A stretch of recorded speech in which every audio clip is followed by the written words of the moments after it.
జగన్ గారి ప్రభుత్వ పరిపాలన విధానం మీకు ఏ విధంగా అనిపిస్తుంది? చాలా దారుణం అండి. ఎలాంటి పరిస్థితి ఉందంటే ఎవరో చిన్న మనిషి కూడా బయటికి వెళ్ళే పరిస్థితి లేదు. ఒకవేళ మా గోడ ఎవరికైనా చెప్పుకుందామని చెబితే ముందర అరెస్టులు అంటున్నారు, ఇంకోటి అంటున్నారు. ఎటు చూసినా అభివృద్ధి లేదు. రోడ్లు చూస్తేనేమో అధ్వానంగా ఉన్నాయి. ఇంకా మరియు కనమాయి చూసుకుంటే ఏ పరిపాలన లేదు. ఏమన్నా ఉన్నాయంటే గ్రాంట్లు ఏమీ లేవు. ఏదో చూస్తే ఈ పన్ను అంటున్నారు, ఆ పన్ను అంటున్నారు, లేకపోతే ఇది కాబట్టి దాని మీద రేట్లు పెంచుతున్నారు. పెట్రోల్ మీద రేట్లు పెంచారు, డీజిల్ మీద పెంచారు. ఇది ప్రజలకు భారం అయిపోయింది. నిత్యావసర సరుకులు భారం అయిపోయాయి. అన్నీ భారం అయిపోయి ఇవాళ మీరు ఇచ్చే డబ్బులు 10 పైసలు అయితే జనానికి ఖర్చు రూపాయి అవుతుంది. సో ఈ అన్నిటి గురించి జనం చాలా ఇబ్బంది పడతా వాళ్ళ బాధలు చాలా పడుతున్నారు. ఇదివరకు 400 రూపాయలు వస్తే 300 ఖర్చు అయ్యి 100 రూపాయలు అన్నా మిగిలాయి. ఇవాళ 500 రూపాయలు వస్తున్నా, ఇంకో 300 అప్పు వేసి రోజుకి 800 రూపాయలు ఖర్చు అవుతున్నాయి. ఆ 300 అప్పు ఎక్కడ తెరవాలో తెలియక నానా అగర్స్పాట్లు పడుతున్నారు. ఇక మద్యం గురించి మనం చెప్పుకోవక్కర్లేదు. అసలు ఆ బ్రాండ్లు ఇప్పటిదాకా ఎప్పుడు చూడలేదు.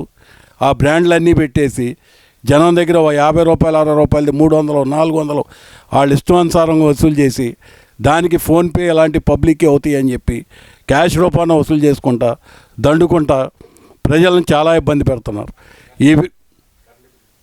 ఇక పోతే నెక్స్ట్ కరెంట్ బిల్లు దాదాపు 9 సార్లు పెంచారు. ఇదివరకు టీడీపీ ప్రభుత్వం ఉండగా 5 సంవత్సరాల్లో ఏనాడు పెంచింది లేదు. కానీ వాళ్ళు అదని ఇదని 10 సార్లు పెంచడం కూడా ఎలా అంటే అసలు వచ్చేసి 2000 అలా ఉంటే కనమయ్యే ఫ్యూయల్ ఎక్స్పెండిచర్స్ అని అయ్యని ఇవని 2019 అని 2021 అని 2013 అని 3000 అవుతుంది. అసలు బిల్లు 3000. ఆ 3000 అవుతే ఇంకో పై ఛార్జెస్ 3000 6000 రూపాయలు అవుతుంది. ఇది సామాన్య ప్రజలు కట్టే బిల్లులు కాదు. అదీగాక ఎస్సీ ఎస్టీకి ఇదివరకు గవర్నమెంట్ రద్దు చేసి ఉచిత కరెంట్ అంటే ఇవాళ అవన్నీ తెలుగుదేశం గవర్నమెంట్లో చంద్రబాబు నాయుడు గవర్నమెంట్లో చేసినాయి కాబట్టి ఇప్పుడు అవి తప్పనిసరి కట్టాలని చెప్పి వాళ్ళ సర్వీసులు కట్ చేస్తా నానా ఇబ్బందులు పెడతా వాళ్ళతో బలవంతంగా కట్టిస్తున్నారు. ఈ అన్ని దౌర్జన్యాలు చేసుకుంటా ఇవాళ పరిపాలన మాది బాగుంది అంటే అది ఏ రకంగా బాగుందని మనం అనుకోవాలి. ఇకపోతే నెక్స్ట్ కేసీఆర్ నాని గారు మొన్నటిదాకా ఇలా ఉండి అట్లా వెళ్ళారు. మేము ఎవరైతే వెళ్ళినా కానీ పార్టీకి కట్టుబడి ఉంటాం కాబట్టి మా పార్టీ కోసం మేము ప్రాణం ఇచ్చి కాపాడుకుంటాం. సార్ అదే విధంగా చూస్తే నేడు అసెంబ్లీలు ధర్నా అని చెప్పి సర్పంచులు అందరూ కూడా వెళ్తున్నారు. అసలు ఈ సర్పంచులు ధర్నా చేయాల్సిన అవసరం ఏమొచ్చింది? ఎందుకని అసెంబ్లీ ముట్టడికి వెళ్తున్నారు? మంచి క్వశ్చన్ బాబు. నేను ఒక సర్పంచ్నే. నిన్నటి నుంచి నేను హౌస్ అరెస్ట్లోనే ఉన్నాను. ప్రతి 2 గంటలకు వచ్చి పోలీసు వారిని ఇబ్బంది పెట్టి వాళ్ళు వచ్చి మా దగ్గరికి వచ్చి ఫోటోలు తీసి రాత్రి 10ంటికి 11ంటికి మొన్న రాత్రి అయితే 12ంటికి వచ్చి నోటీస్ ఇచ్చారు. ఇక మేము నిద్రపోయే పరిస్థితి కూడా లేదు. అసలు మా 8,900 చిల్లర కోట్లు కనుక మాకు ఇచ్చేస్తే మేము వెళ్ళి అసెంబ్లీ ముట్టడి చేయాల్సిన పని లేదు. మా విధులు మమ్మల్ని ప్రవర్తిస్తే అసలు మాకు ఏ పని చేయాల్సిన లేదు. మా ఊరిని ఎవరి ఊరిని వాళ్ళు డెవలప్ చేసుకుంటా అవసరమైన లైట్లు నీరు ఇవన్నీ శానిటరీ ఇవన్నీ శుభ్రం చేసుకుంటూ ఉంటాం. మాకు వెళ్ళి అసెంబ్లీ ముట్టడి చేయాల్సిన పని లేదు, ఇంకో పని లేదు. ఎందుకంటే ఆ నిధులు కనుక మాకు వస్తే నెక్స్ట్ ఇదివరకే గవర్నమెంట్లు రాజశేఖర రెడ్డి గారు అవనాయి, చంద్రబాబు నాయుడు గారు అవనాయి, లేకపోతే రోసీ గారు అవనాయి, కిరణ్ కుమార్ రెడ్డి గారు అవనాయి. చిన్న గ్రామాలకు ఉచిత కరెంట్ అంటే ఇవాళ మా ఊరి బడ్జెట్ వచ్చి 3,70,000. 3,70,000కి మాకు గాలే కరెంట్ వచ్చేసి దాదాపు 6 లక్షల రూపాయలు సంవత్సరానికి అవుతుంది. ఈ 3,70,000తో కరెంట్ బిల్లు బలవంతంగా కట్టమంటారు. ఎక్కడి నుంచి తీసుకొచ్చి కట్టాలి, ఎలా కట్టాలి, మరి ఆ కరెంటు బిల్లు కట్టుకుంటే ఇవన్నీ చేయాలంటే అది సాధ్యపడేదనా? మా పరిస్థితులు ఇంత అగౌగోచరంగా ఉంది. మాకన్నా వాలంటీర్ల బతుకు చాలా హ్యాపీగా ఉంది. 1 రోజు 2 రోజులు కష్టపడుతున్నారు, నెలకు 5,000 తీసుకుంటున్నారు. మేము నిత్యాగా కష్టపడతాం. మాకు ఇచ్చే 3,000 రూపాయలు పెట్రోల్ కాదు కదా, కనీసం రోజువారీ ఎవరైనా మనిషిని పెడితే వాళ్ళకి ఇవ్వడానికి కూడా చాలు అన్నమాట. దాని తర్వాత సచివాలయం పెట్టారు. సచివాలయంలో ఎవరెందుకు చేస్తున్నారో ఏం చేస్తున్నారో తెలీదు. బట్ ప్రతి సచివాలయానికి 12 మంది ఉన్నారు. ఆ 12 మంది ఏ వర్క్ చేస్తారో తెలీదు. అది ఎందుకంటే ఇవాళ సర్పంచ్ వ్యవస్థ నిర్వీర్యం అయిపోవటం వలన మేము వాళ్ళని వెళ్ళి అడిగే పరిస్థితి లేదు.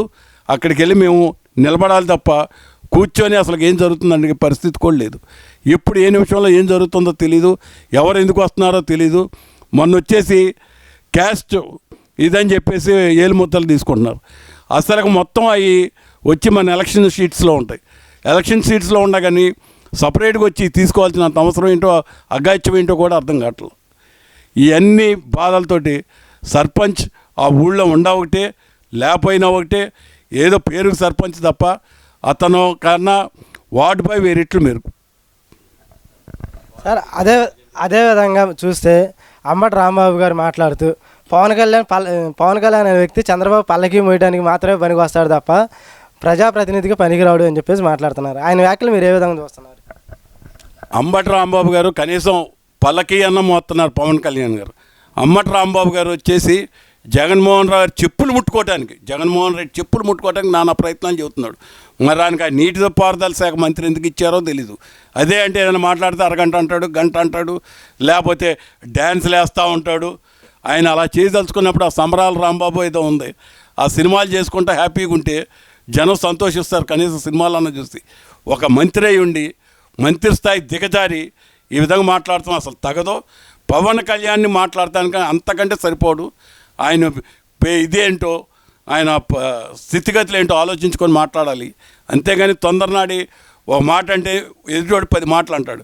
కావున ఇలాంటివన్నీ తగ్గించుకొని మీ పరిపాలన మీద దృష్టి పెట్టి ఆ పోలవరం డ్యామ్ తొందరగా వేయాల్సి చూస్తే ప్రజలందరూ సంతోషిస్తారు, అందరికీ నీళ్ళు వస్తాయి, అందరూ సుఖ సంతోషాలతో బతుకుతారు, మీ పేరు చిరకాలని చెప్పుకుంటారు. కాబట్టి మీకు ఇచ్చిన శాఖ మీద కాన్సన్ట్రేట్ చేసి అవన్నీ శుభ్రంగా అయ్యేటట్టు చూడండి తప్ప ఇవన్నీ చంద్రబాబు నాయుడు పల్లకి పవన్ కళ్యాణ్ మొత్తాడు లేకపోతే ఈ కాదు. మీకు మంచి పనులు చేస్తే జనం మిమ్మల్ని ఆదరిస్తారు. మీ నవరత్నాలు అన్నారు, ఇంకోటి అన్నారు, అన్నీ శుభ్రంగా కనుక చేస్తే వేరే పార్టీ గురించి ఆలోచించిన అవసరం లేదు. ప్రతి ఒక్కరు మంచిగా ఉంటే మీరు ఇన్ని తిప్పలు పడాల్సిన పని లేదు. అక్కడ ఎమ్మెల్యేలు ఇక్కడ ఎమ్మెల్యేలు అక్కడ, ఎంపీలు దొరకకుండా నానా ఇబ్బందులు పడుతున్నారు. అసలుకి ఇవన్నీ మీ పరిపాలన మీరు శుభ్రంగా చేసుకొని రాంబాబు గారు మంచిగా మాట్లాడండి, జనాన్ని మన్నను పెనండి, మళ్ళీ గెలవటానికి ప్రయత్నించండి. ఈ విధంగా కానీ చేస్తే మీరు గెలవరో, జనాన్ని ఇబ్బంది పెట్టొద్దండి. చంద్రబాబు నాయుడు గారు నవ్యాంధ్రప్రదేశ్ అభివృద్ధి కావాలంటే కదిలి రా అని చెప్పేసి ఒక సభలు పెడుతున్నారు. ఆ సభలకు జనమే రావట్లేదని చెప్పేసి వైసీపీ మంత్రులు మాట్లాడుతున్నారు. చంద్రబాబు నాయుడు గారు వస్తే రాష్ట్రం అభివృద్ధి చెందిందని చెప్పేసి ప్రజలు వెళ్తున్నారు అని చెప్పేసి తెలుగుదేశం వారు చెబుతున్నారు. ఇవన్నీ మీరు ఏ విధంగా చూస్తున్నారు? కదలరా అనేది ఒక మంచి ప్రోగ్రాం అండి. రేపు ఫ్యూచర్లో చంద్రబాబు నాయుడు గారు ఏమేం చేయబోతున్నారు, ఏం చేయగలుగుతారు అన్నీ చెబుతున్నారు. ఇదివరకు మీకు ఎంతమంది పిల్లలుంటే 2 పిల్లలుంటే 2 పిల్లలకి ఇస్తా అన్నారు. దాని తర్వాత ఏంటంటే ఒకళ్ళకే అన్నారు. దాని తర్వాత 15,000 13,000 చేశారు. మీ ఇష్టానుసారం చేస్తున్నారు. కానీ చంద్రబాబు నాయుడు గారు పెట్టిన సభలకి స్వచ్ఛంగా వచ్చి మీరు ఏఆర్టీసీ బస్సులు ఇవ్వట్లేదు, ప్రైవేట్ బస్సులు ఇవ్వట్లేదు, ఎవరికి తోచిన బళ్ళ మీదో కారుల మీదో ఆటోల మీదో వచ్చి సభలు అటెండ్ అయ్యి రేపు భవిష్యత్తు ఏంటి, మా పిల్లల భవిష్యత్తు ఏంటి, మా భవిష్యత్తు ఏంటి, ఏదైనా ఒక ఇండస్ట్రీ వస్తే ఒక 50 మందికో 100 మందికో ఉద్యోగాలు వస్తాయి. ఈ సంవత్సరానికి ఇచ్చే ఈ 18,000 48,000 కాకుండా ప్రతి నెల 10,000 12,000 వస్తే వాళ్ళు కష్టపడతారు. అనవసరంగా ఆ డబ్బులు తీసుకెళ్ళి ఆ మందులకి ఇట్లన్నిటికీ తగలేరు. పొద్దున్నే 9 కానీ సాయంత్రం 5 దాకా పనిచేసి సాయంకాలం హ్యాపీగా వెళ్ళి పిల్లలతో శుభ్రం గడుపుతారు. ఈ విధంగా ఇవ్వటం వలన మందు దాకా ఇళ్ళకాడ కూర్చొని మళ్ళీ ఎప్పుడు డబ్బులు వస్తాయని చూస్తున్నారు తప్ప వేరే లేదు. చంద్రబాబు నాయుడు గారు కనుక సీఎం అయితే మన హైటెక్ సిటీ కాదు, దానేమో బాబు సిటీలు అన్నీ డెవలప్ అవుతాయి, ఎంతోమందికి ఉద్యోగాలు వస్తాయి. మనకు కావాల్సింది మన ఎకానమీగా డెవలప్ అవటం. కానీ అప్పులు చేసి ఎన్నైనా కొండలు ఎన్ని కొండలు ఉన్నా కరిగిపోతాయి.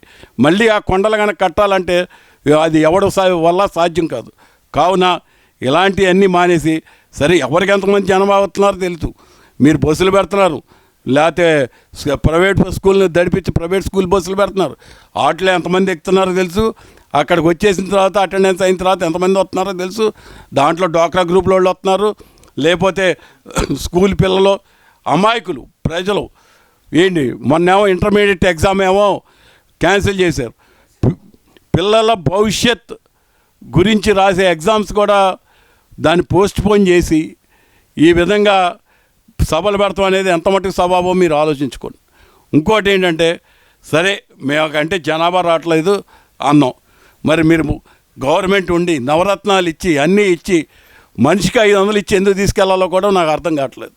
మీరే కనుక నికార్సుగా చేసుంటే 500 ఇవ్వాల్సిన పని లేదు.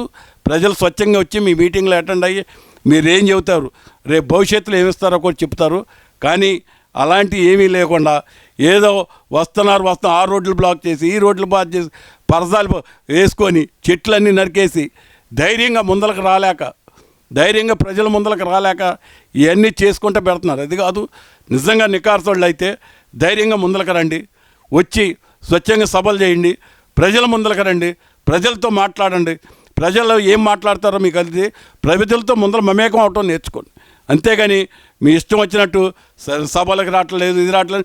సభలకు 10 మంది వచ్చినా వాళ్ళు స్వచ్ఛంగా వస్తున్నారు. అంతేగాని ఎవరు ఏమి ఇవ్వట్లేదు, ఇంకోటి చేయట్లేదు.